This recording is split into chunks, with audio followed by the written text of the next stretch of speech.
Olá, mais uma edição do Talk Saving Cloud no ar e você está convidado a assistir a partir de agora um bate-papo sobre tecnologia e soluções cloud. Hoje o nosso tema é especialista comprova deploy sem downtime em Kubernetes da Saving Cloud. Eu sou Marcos Barbosa e para enriquecer a nossa conversa recebemos hoje o nosso convidado especial, André Brito, formado em Engenharia da Computação, atua atualmente como engenheiro de software pleno. Contamos também com a presença ilustre do nosso especialista em soluções cloud e gerente de tecnologia na Saving Cloud, Jefferson Miotti. Para você que assiste o nosso bate-papo de hoje, esses são alguns pontos que vamos tratar no nosso talk. Os diferenciais identificados na plataforma da Saving Cloud em relação a outras do mercado, como a Saving Cloud pode contribuir para para melhorar o seu ambiente, o desempenho de projetos de empresas e desenvolvedores, assim como escalar o seu cloud, além, é claro, de demonstrar como configurar e realizar o deploy de uma aplicação Node.js em Kubernetes sem downtime em poucos cliques, trazendo também os pontos identificados positivos aqui na plataforma da Saving Cloud. E para a dinâmica ficar assim melhor, para a gente conseguir aqui manter uma linha do tempo, vamos contar com perguntas para manter essa sequência, onde o André vai discorrer sobre a experiência dele testando a plataforma da Saving Cloud.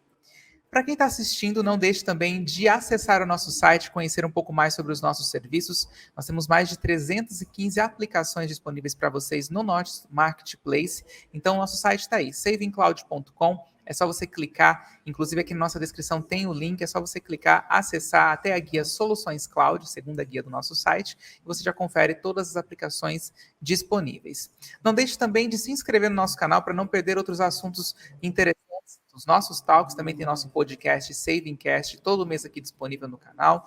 Então não deixe de acompanhar e se inscrever para não perder nada. Aproveite também, deixe seu curtir aqui no nosso vídeo. Se você tiver alguma dúvida, deixe nos comentários que mesmo após a postagem do nosso programa aqui, nós vamos respondendo vocês aí, para vocês entenderem melhor sobre a aplicação e tirarem as dúvidas também, tá bom? E para não perder nenhuma novidade, não deixe de seguir todas as nossas redes sociais, todas elas, inclusive, @SavingCloud, tá certo? Dito tudo isso, então, recebemos aqui os nossos convidados de hoje, tanto o André quanto o Jefferson, e eu deixo um espaço aberto para o André contar para a gente um pouquinho a respeito das experiências dele, enfim, o que nós vamos ver no nosso talk aqui de hoje. André, com você. Boa, legal. Primeiro, obrigado pelo convite, um prazer estar aqui.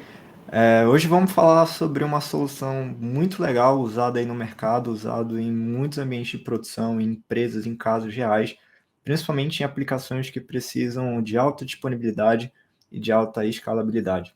E para isso a gente vai usar o Kubernetes, né, que é uma ferramenta aí de orquestramento de containers, muito usado no mundo todo, como eu falei, e vou mostrar um pouquinho como que foi fazer o deploy de uma aplicação, na verdade de algumas aplicações usando o Kubernetes na Saving Cloud, a facilidade da configuração e também alguns extras aí de como, por exemplo, como foi fácil configurar a rede de tudo isso dentro da Saving Cloud quando comparado a outras plataformas. Muito bom, André. A gente segue então com a nossa primeira pergunta aqui no nosso talk de hoje, que é a seguinte: como o Kubernetes suporta a implantação de aplicativos multi-cloud, permitindo a portabilidade? Perfeito, boa pergunta. Como eu falei anteriormente, Kubernetes é uma ferramenta de orquestramento de containers, né? Então a gente trabalha num contexto de containers já, que a gente usa Docker, tudo ali está dentro da sua caixinha, do seu container.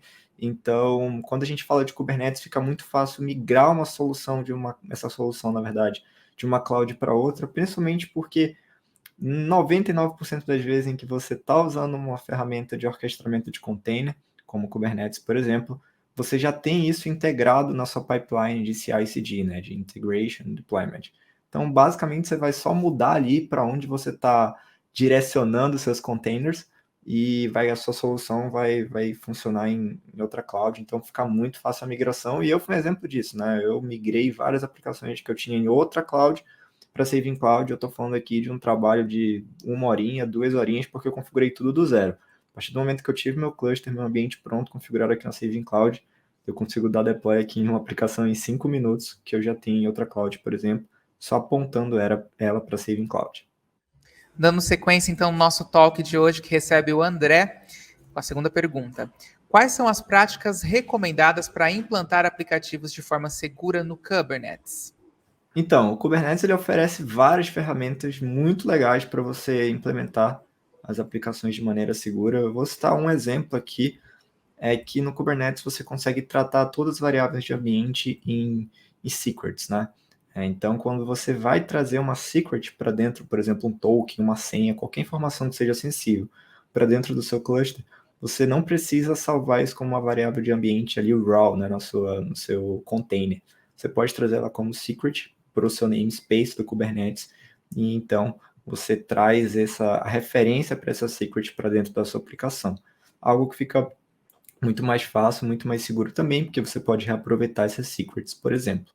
E outro caso também é que o Kubernetes, a forma com que ele faz o roteamento da rede, permite você criar load balancers privados e públicos. Então vamos supor que você tem uma solução aí na sua empresa em que você não quer expor ela na internet. Eu vou mostrar esse caso aqui de algo que eu fiz deploy, que eu não quis expor na internet, eu quis usar apenas quando eu tivesse conectado à minha VPN.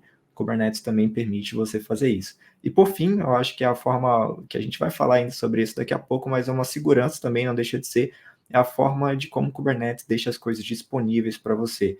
Então, por mais que você tenha ali no seu cluster uma ou duas máquinas que deram algum problema, o que nunca aconteceu comigo, sendo bem sincero, aqui na Saving Cloud, você vai ter a disponibilidade da sua aplicação intacta, sem downtime ou coisas do tipo.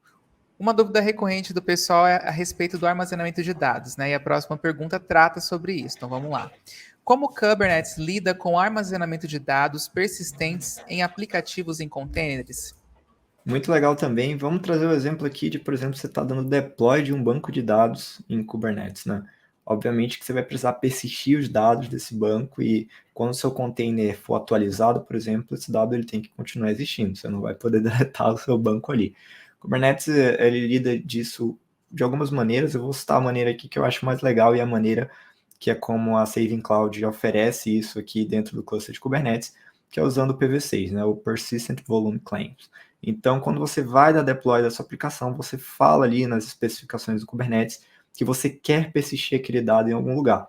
E a grande coisa que eu achei mais legal aqui é que, ao contrário de outras soluções, por exemplo, de cloud, a Saving Cloud ela já dá por padrão para você em um cluster de produção provedores de volumes externos. Então, são provedores que estão ali ainda no seu cluster, mas é um provedor que está fora da máquina onde está rodando seus workers ou seu control plane do Kubernetes.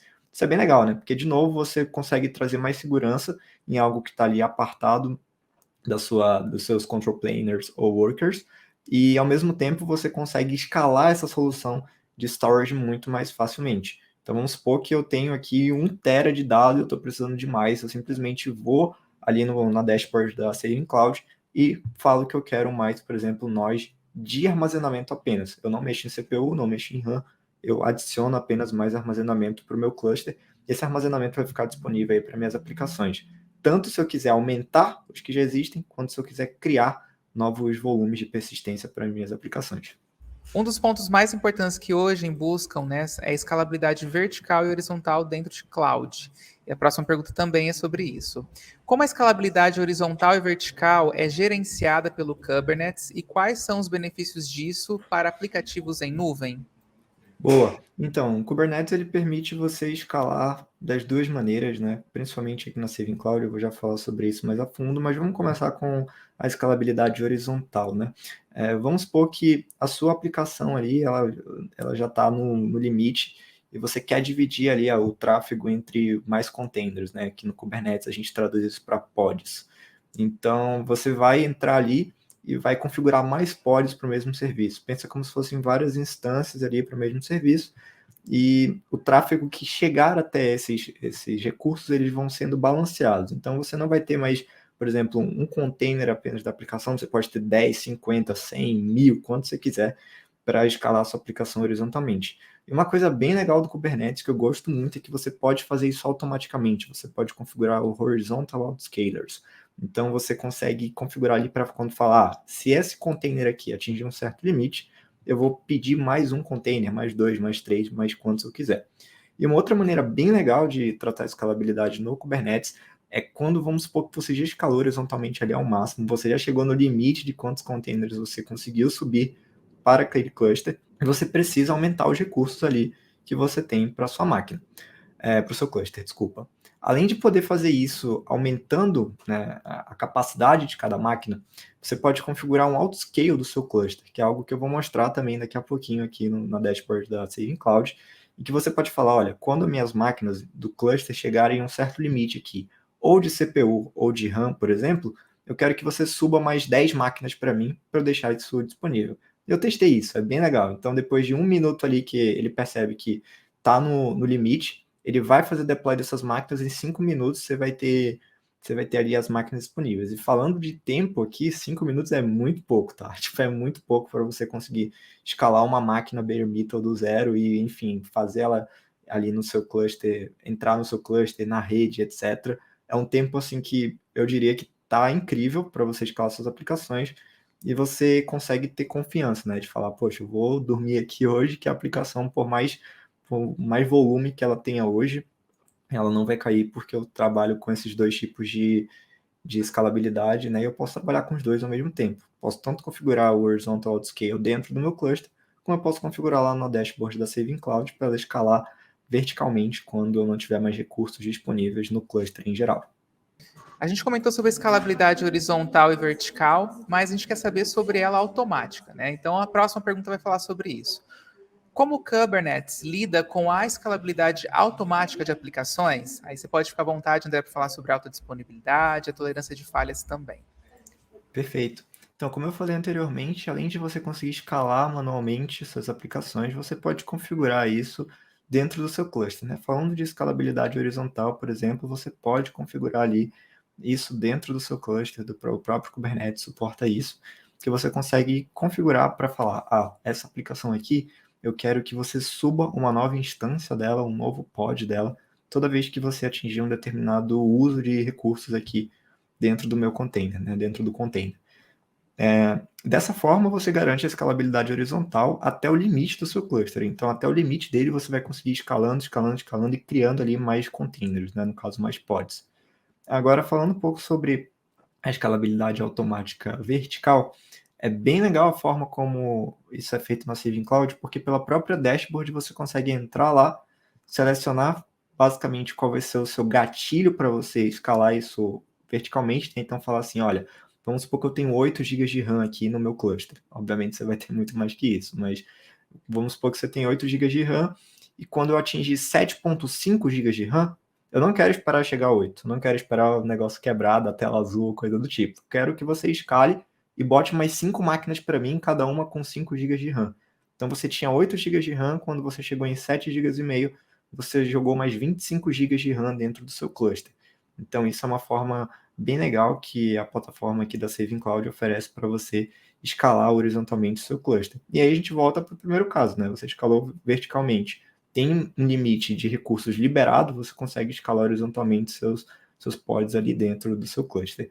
E aproveitando para falar aqui sobre alta disponibilidade e tolerância de falhas, é bem legal a maneira também como o Kubernetes lida com isso, pelo fato de, no seu cluster, né, você não ter apenas um único nó. Então, você não tem ali só uma máquina, você tem várias máquinas que elas estão disponíveis para fazer o deploy das suas aplicações. Então, vamos supor que você tem 2 máquinas no seu cluster e uma delas parou de funcionar, caiu, desligou, qualquer coisa do tipo. O próprio Kubernetes ele vai perceber isso, entre aspas, né? Ele vai detectar essa falha ali e vai falar, olha, eu preciso dar deploy nesse cara aqui que caiu nessa aplicação em outra máquina. Tem outra disponível? Tem. Então posso jogar nela. E na Saving Cloud, um cluster, por exemplo, de produção, que é o que eu vou mostrar daqui a pouco, ele tem 2 nós workers e 3 control plane, se não me engano. Me corrija, por favor, Jefferson, se eu estiver errado. Mas, então, basicamente, você tem muita redundância ali. Então, se você perder, por exemplo, 3 máquinas, você ainda continua no ar. E como eu falei anteriormente na pergunta, eu já fiz testes bem estressantes aqui e de reiniciar, por exemplo, eu fiz um teste bem legal que eu acho que vale a pena comentar, que foi, eu dei deploy de uma aplicação, eu sabia em qual máquina ela estava, eu fui lá no painel da Saving Cloud, não façam isso em produção, e dei reboot manual na máquina. Então, eu entrei ali no SSH e dei um reboot manual na máquina.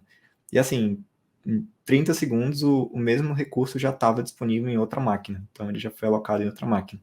Isso é alta disponibilidade do Kubernetes, né? Então, você fica ali com downtime praticamente zero independente do fator externo, digamos assim. Isso que é a vantagem que existe no nosso painel de controle, nossa plataforma. A criação do ambiente ela é automática, né? Então, um exemplo, você escolhe qual tipo de ambiente que você está criando. Além também de ter outras funcionalidades que você consegue criar nesse cluster de Kubernetes quando você faz a criação. E aí tem toda a parte de automação, né? Tanto na escala vertical quanto na escala horizontal, a plataforma ela trabalha junto com o teu cluster, né? Na escala vertical você consegue determinar uma quantidade de recursos para aquelas instâncias, né? Tanto para o worker quanto para o control plane. E também na escala horizontal, como o André falou, que é a parte de você aumentar a quantidade de máquinas trabalhando ali no teu cluster, consequentemente você aumentando a alta disponibilidade das suas aplicações. Tá? E isso é de forma automática, você não precisa criar uma instância nova, subir a instalação, configurar tudo do zero. Isso ele vai clonando da primeira instância e fazendo o deploy ali do Kubernetes.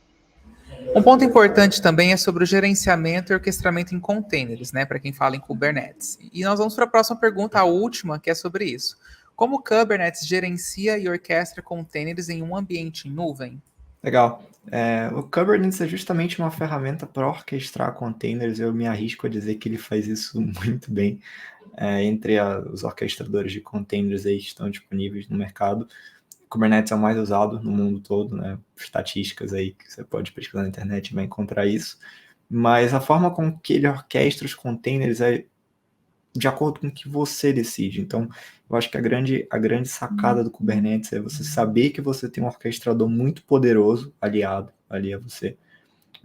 E atrelado a uma solução em cloud que te dá uma segurança, te dá uma alta disponibilidade, te dá uma escalabilidade fácil, né, como o Jefferson falou, que trabalha junto ali com o seu cluster, você consegue usar isso para fazer um orquestramento, eu arrisco a dizer, perfeito. Porque você tem tudo que você precisa, né? Você tem máquinas boas, você tem alta disponibilidade e você vai ter segurança para operar ali, fazer testes e conseguir, por exemplo, escalar a sua máquina, desescalar ela se você, por exemplo, escalou ali num pico e não precisa mais, você consegue desescalar ela para reduzir seu custo. O Kubernetes ele lida com isso de uma maneira muito legal, né? Então, basicamente, você define o que você quer fazer em um determinado caso. Eu quero que esse container aqui, ele nunca deixe de existir, independente do que aconteça, mantém ele como prioridade. Você derruba todos os outros, mas deixa isso aqui funcionando. Você pode fazer isso no Kubernetes. Ou você pode falar, olha, não importa o que aconteça, deixe tudo aqui o que está funcionando. Obviamente, né? Se você desligar todas as máquinas, não vai parar de funcionar, mas o Kubernetes ele foi feito para ser resiliente, ele foi feito para ser algo que persiste ali e deixa seu orquestramento muito simples e muito eficiente ao mesmo tempo. Outro ponto também, acho que a migração, né, é bem facilitada. Quando você traz de uma outra nuvem, você tem a aplicação muitas vezes ali rodando on-premise, né? A migração, você consegue manter a mesma característica da aplicação rodando em outras nuvens na migração, porque o Kubernetes tem essa facilidade, né, de você conseguir manter exatamente da forma que está rodando em outra empresa ou ambiente on-premise migrando para a gente. Exatamente. Chegamos ao fim, então, das nossas perguntas hoje aqui no Talk Saving Cloud, recebendo o André e também o Jefferson. E nós vamos agora, né, na demonstração de como configurar e replicar o deploy de uma aplicação Node.js em Kubernetes sem downtime na plataforma da Saving Cloud. Com vocês. Obrigado, então. Estamos aqui na dashboard da Saving Cloud, né? Eu gosto muito disso aqui porque é muito simples e comparado aí a outras clouds, eu acho muito mais fácil você ter tudo aqui visual assim logo. Aqui eu já tenho alguns testes que eu andei fazendo, né? Então aqui eu tenho dois clusters de Kubernetes, né? É importante falar que a Saving Cloud ela tem 2 data centers Tier 3, tô certo, Jefferson? É isso mesmo. 2 data centers, Perfeito. 2 regiões, região São Exato. Paulo e região Nordeste. Perfeito. E aí eu usei essas duas regiões aqui para fazer. Então são dois clusters que são exatamente iguais, a diferença é que estão em duas regiões, né? Então esse aqui está no Sudeste, esse aqui está no Nordeste. Eu vou mostrar aqui como que eu fiz a criação desses clusters, né, aqui na plataforma. Então eu entrei aqui na minha conta, vou vir aqui no Marketplace, e aqui na aba de clusters eu já tenho aqui o Kubernetes Clusters que eu posso selecionar aqui para instalar. Então, aqui dentro, você pode configurar tudo, né? Então, selecionar, por exemplo, a versão do Kubernetes, a dashboard, o Ingress Controller. Achei bem legal que ele oferece aqui 3 tipos, né? Eu utilizava bastante o Traffic. Estou usando o Nginx agora por ser algo mais padrão aí no mercado e funciona muito bem também. Aqui você pode colocar um NFS Storage, que foi o que eu falei em uma das perguntas, né? Que são volumes dinâmicos que você consegue fazer a conexão ali com o seu cluster, né? Uma coisa bem legal é que aqui na largada você já consegue sair com alguns módulos, como Prometheus e Grafana, Remote API Access e o Jagger como Tracing Tool também, tá? Eu vou ativar aqui, por exemplo, só o Prometheus e Grafana, que é a ferramenta para observabilidade, e vou colocar aqui um nome aqui para o meu cluster, por exemplo, e que eu posso selecionar a região dele, né? Se é Nordeste ou em São Paulo.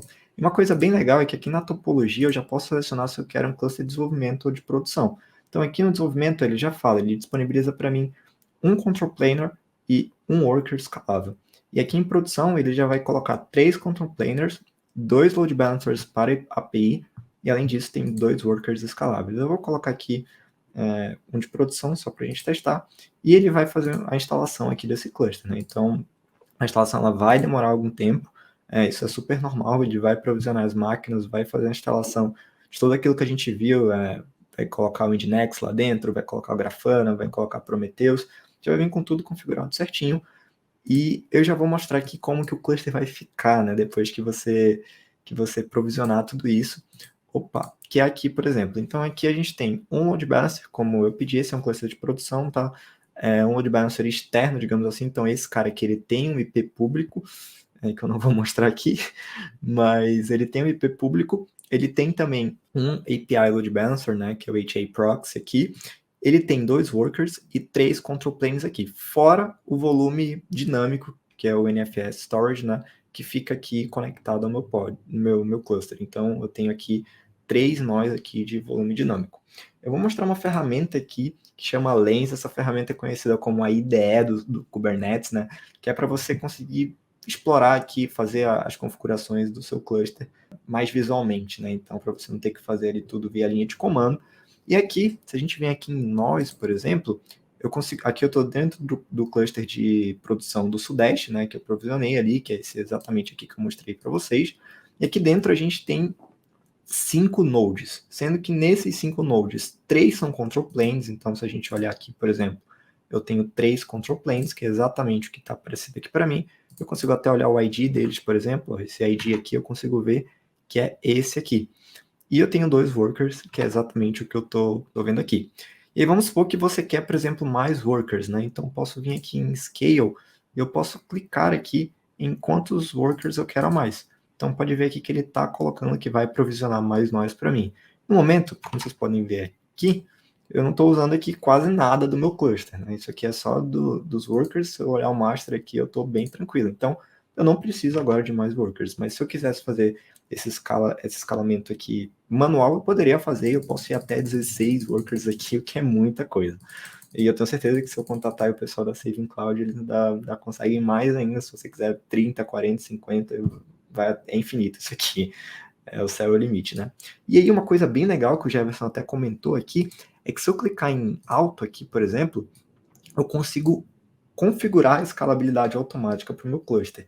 Então, eu consigo configurar gatilhos, né, que foi o que a gente falou em uma das perguntas, e eu consigo configurar quanto que eu quero escalar isso. Então, vamos dizer que eu quero escalar meus workers aqui.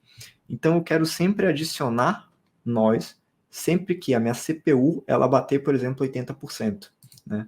E eu posso configurar isso para memória, disco, etc. Então eu posso falar que eu não quero medir por CPU. E aqui a gente já pode ver quanto que meus workers estão usando. Está usando aqui 2.9, 3.1, 3.3. Eu posso falar, olha, quando isso aqui chegar em 6 GB, por exemplo, eu quero que você adicione 2 vezes 3 nós. Então, ele vai botar 6 nós aqui dentro, né? E você pode fazer isso para tudo, como eu falei, network, disco, CPU. Você pode também fazer o downscale. Se você viu ali que, eu quero também que sempre que meu uso de memória, posso definir um limiar aqui, por exemplo, né? Então, posso colocar aqui tanto para ele adicionar quanto para ele remover, né? Eu acho que só dá para adicionar uma de cada vez. Eu quero que quando ele fique abaixo aqui desse limite aqui de 53%, eu comece a tirar meus workers ali. Isso te ajuda por quê? Redução de preço, redução de custo, né? Então você consegue reduzir seu custo mantendo ali a segurança da sua aplicação. e ao mesmo tempo eu consigo fazer o upscale, né? Então eu consigo falar, quando eu chegar aqui em tantos por cento, eu quero que você aumente isso aqui para mim. Isso aqui é bem legal e é um diferencial que eu não vi ainda em muita cloud, que você consegue fazer isso de maneira tão fácil, visual e rápida aqui.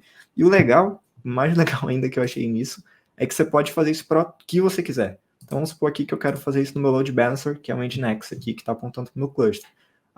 Mesma coisa, segue a mesma teoria para tudo. Então, eu consigo ver um limite de CPU, de memória, de rede, e fazer isso para tudo, né? Para o meu storage, para o meu control plane, para os meus workers, e por aí vai.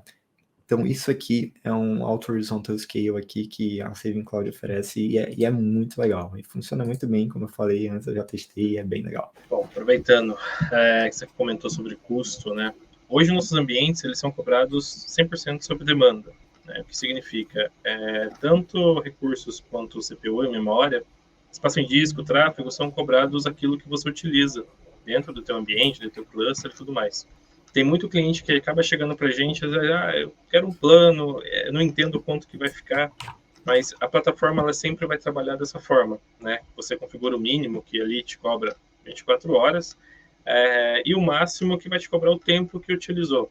Então, exemplo, eu tive minha aplicação, ela bateu um pico de 2 horas.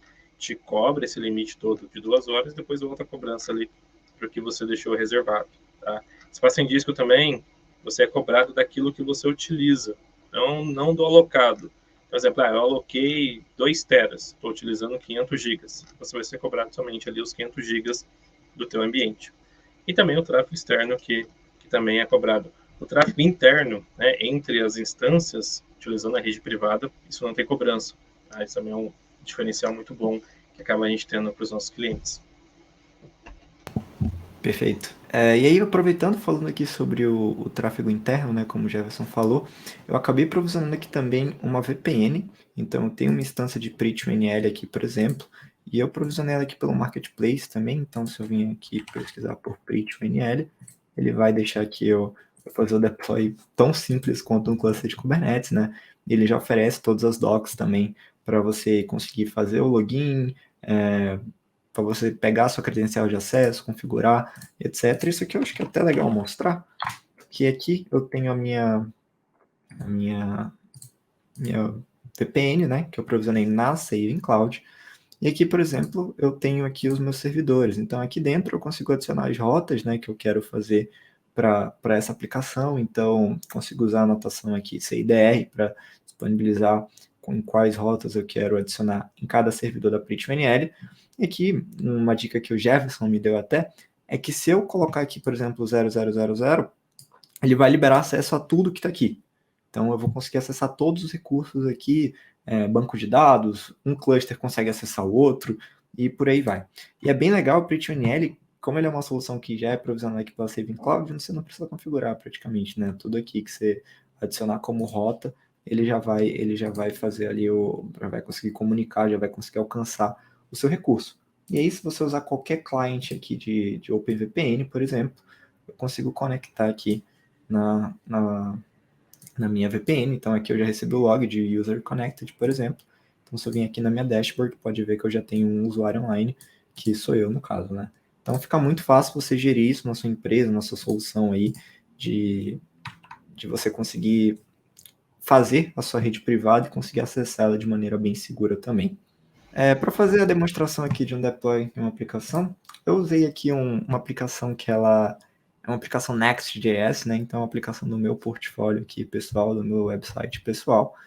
E como eu falei no começo da nossa conversa aqui, é bem comum você ter um CI/CD aí na sua empresa, no seu projeto, e não foi diferente aqui, tá? Eu configurei um CI/CD aqui, que ele está puxando uma pipeline que está em um repositório meu, então isso aqui é uma pipeline que está sendo reutilizada de outro repositório, né? Então aqui eu puxo o arquivo YML dessa pipeline para o GitHub. Eu vou mostrar aqui mais ou menos como ela funciona e vou fazer um deploy aqui ao vivo para vocês. Então aqui dentro eu tenho todo o setup, eu tenho um build, né, da minha aplicação. Então quando a gente fala em container, a gente precisa pegar esse container e subir em algum lugar aí para você conseguir acessar ele, puxar ele para dentro do seu cluster. Eu poderia fazer isso criando um container registry dentro da própria Saving Cloud, usando GitLab, por exemplo, ou outra solução de Container Registry aí, ou eu posso usar o Container Registry do GitHub aqui, por ser uma aplicação menor, né, uma aplicação pessoal, e que eu não vou dar muitos deploys, eu optei por usar o próprio GitHub como registro aqui, mas eu poderia fazer isso basicamente usando a própria plataforma da Saving Cloud, tá? E aqui dentro, eu vou mostrar para vocês aqui, eu vou fazer algo que eu vou deletar aqui o namespace. Então, esse AB App Personal Website Dev é o namespace da minha aplicação, então eu vou remover ele aqui, e ele vai ser removido e a gente vai ver esse deploy do zero aqui acontecendo, tá? Então aqui a gente pode ver que ele está 5 horas criado, então enquanto ele vai removendo aqui, eu vou pedir já para ele dar deploy em tudo isso aqui de novo, vou pedir para ele rodar os jobs novamente. Aqui ele já deletou, então a gente pode ver aqui que não existe mais aquela aplicação, e vamos esperar aqui o deploy. Enquanto a gente está esperando aqui o deploy, eu vou mostrar uma coisa bem legal aqui, que a gente falou sobre Grafana, etc., né, de já vir aqui instalado. Se eu vier aqui, por exemplo, e clicar aqui, ele vai dar um erro de SSL que é normal, já que eu não configurei, mas se eu digitar aqui Grafana, por exemplo, ele vai deixar eu acessar aqui o Grafana. Então, aqui dentro já tem um Grafana totalmente configurado para mim. Então, se eu vier aqui, legal, então aqui a gente já tem nosso login ao Grafana. E aqui, essa dashboard é legal falar que em nenhum momento eu não mexi em nada dela. Isso tudo já veio configurado quando eu dei deploy lá na Saving Cloud, que é muito legal. Isso aqui é uma mão na roda. Sendo bem sincero, eu uso uma dashboard muito parecida com essa, que eu tive que criar na mão quando eu comecei a usar a Kubernetes, né? Fazer ali, chegar em algo que fosse eficiente para eu acompanhar, fazer um monitoramento do meu cluster. E aqui eu tenho isso já pronto, praticamente, para mim, né? Então, isso aqui é muito legal. Eu consigo ter um overview aqui do meu cluster. Eu tenho algumas outras dashboards aqui também, né? Então, eu consigo ver aqui, por exemplo, um overview mais direto que, de acordo com o nó, né? Então, eu posso selecionar aqui o nó que eu quero ou ver de todos, por exemplo. Isso aqui eu não fiz nada, né? A própria Saving Cloud já provisionou isso aqui para mim no momento em que eu criei o cluster, né? Quando eu marquei aquela opção lá que eu queria Grafana e Prometheus. Isso aqui é muito, muito, muito legal. Eu vou mostrar agora que o deploy está finalizado. Então, aqui depois de alguns minutinhos, aqui 3 minutos, a gente terminou o deploy. Então, como eu mostrei anteriormente, a gente deletou ali o namespace. Se eu voltar aqui agora e procurar aquele namespace lá, que é esse aqui, a gente pode ver que há 36 segundos foi criado um pod aqui, por exemplo. Esse pod aqui contém a minha aplicação do meu site pessoal, né? E aqui, nessa pipeline que eu já configurei aqui todos os serviços, já configurei ingresses também, a pipeline faz tudo isso automaticamente. E aí aqui, a gente pode ver que foi bem na hora, que legal, eu ganhei load balancers para essa aplicação, né? Então, esses são os IPs dos meus workers, e o Nginx ele redireciona, né, o tráfego ali do meu IP público ou do meu IP privado dentro da minha VPC para esses load balancers aqui.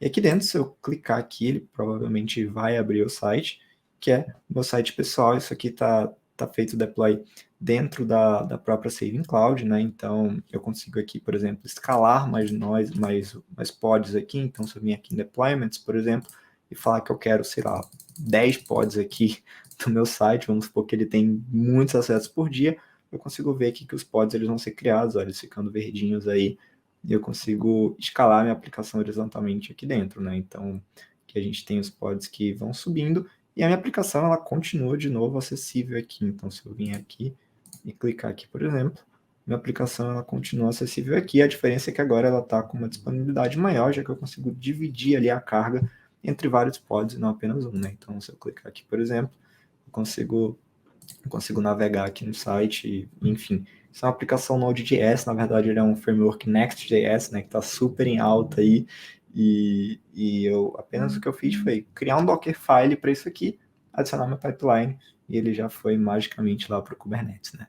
E outra coisa bem legal de mostrar aqui também é que, por exemplo, eu fiz o deploy de uma aplicação aqui, que é o NHN, né, essa é uma aplicação que usa ali o no-code, né, para fazer automações, etc. Eu acho que eu acabei, não lembro se eu mantive o registro DNS para ela, acho que não, por isso que ela não vai carregar, eu deletei da minha Cloudflare, mas aqui, por exemplo, eu tenho o deploy da aplicação, e atrelado a isso eu tenho um deploy de um banco de dados Postgres e de um cache em Redis, né? Então, o que a gente falou mais cedo sobre volume, aqui em Postgres eu consigo vir aqui embaixo em Storage, consigo vir em Persistent Volume Claim, a gente consegue ver aqui que eu tenho 4 GB que foram disponibilizados para esse banco Postgres, e que eles estão sendo gerenciados pelo Elastic Dynamic Volume, que é justamente aquele volume lá, aqueles nós ali de volume que eu mostrei na dashboard anteriormente. Então isso aqui é muito legal, eu consigo fazer a conexão de volumes ali para os pods que eu quiser. Então, no caso aqui, eu estou usando um pod de um database, que é um Postgres, né? Poderia usar outros aí, ou minha própria aplicação, ter dados persistentes. E acho que é isso.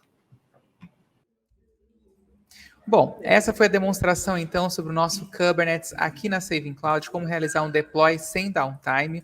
Essa edição vai chegando ao fim. Eu aproveito para agradecer a participação de vocês, André em especial, e também o nosso especialista em soluções cloud, o Jefferson Miotti. Deixo espaço aberto aqui, André, e para o Jefferson se despedirem do pessoal e concluírem aí a participação de vocês.